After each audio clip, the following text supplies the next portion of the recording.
before,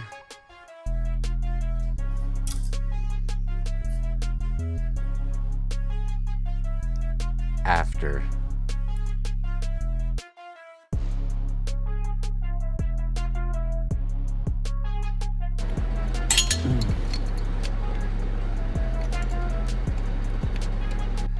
So why relocate the oil filter housing? Why do I need a oil filter relocation, you may ask? This gives the motor the room it needs for a Eaton M62 Super Charger. Relocating the oil filter gave the motor the space it needed, clearing room for the Eaton M62 to sit where the AC compressor used to go. This wasn't optional, it was the only way to complete the upgraded supercharger. This oil filter housing was also considered the oil cooler.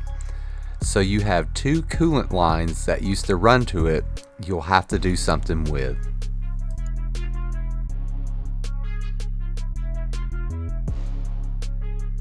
Z1 Motorsports offers one of the best darkest red silicone hose kits. So a while back I ordered one for a G37. From this match there was a radiator overflow hose which was a perfect match for my bypass.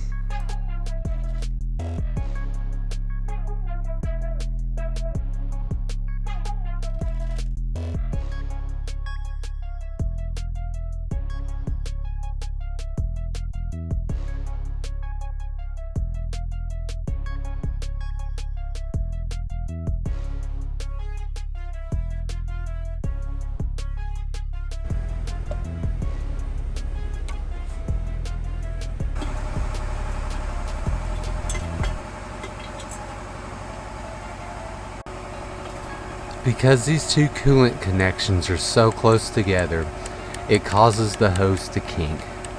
So I'm going to slightly bend one a little bit out so that the hose does not kink.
We are using a round file and a drill to enlarge the holes.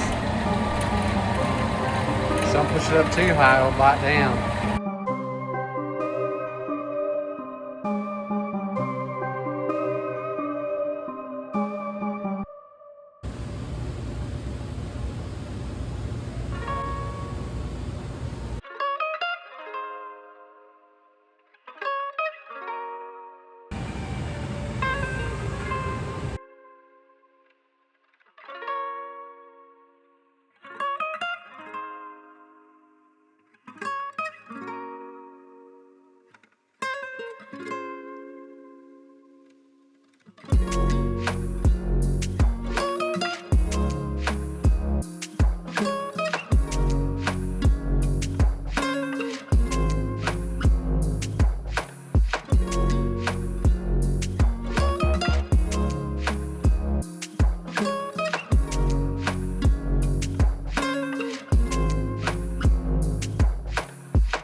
Yeah, about that far there is about to the middle, so about halfway down the tap is about halfway down this.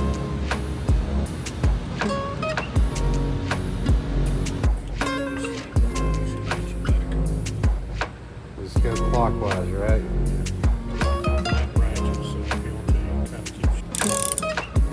I don't think I'm going in crooked. I can't tell.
Make it? Yeah. I think so. Usually.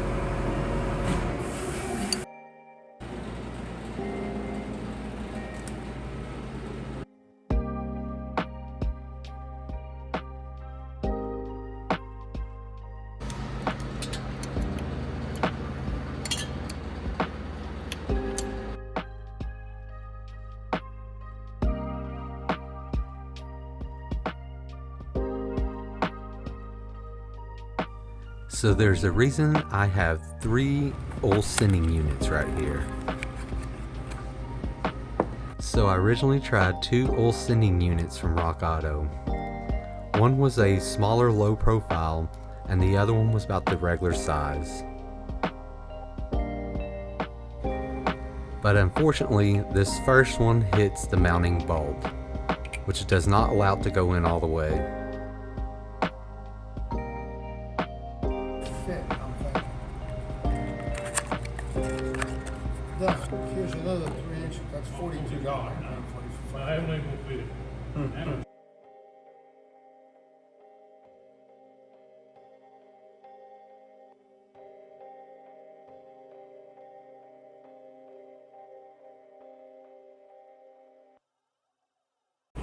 The second one also hits the bolt, not allowing it to go in all the way. So I need one that has like a longer stem on it.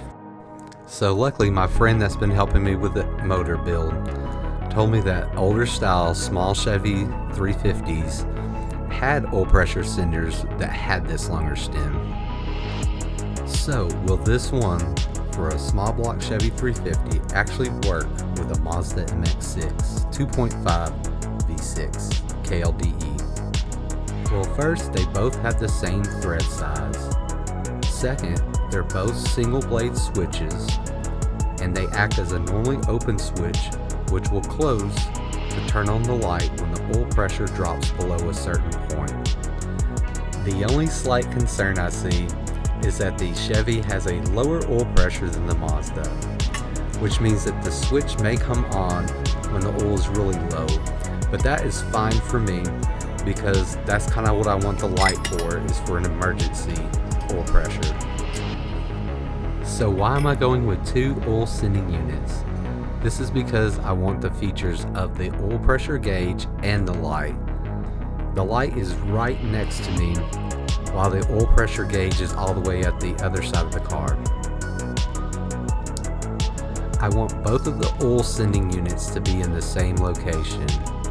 This is because I want to know the oil pressure where the hose is installed, where the oil's actually leaving the engine block, just in case something happens there.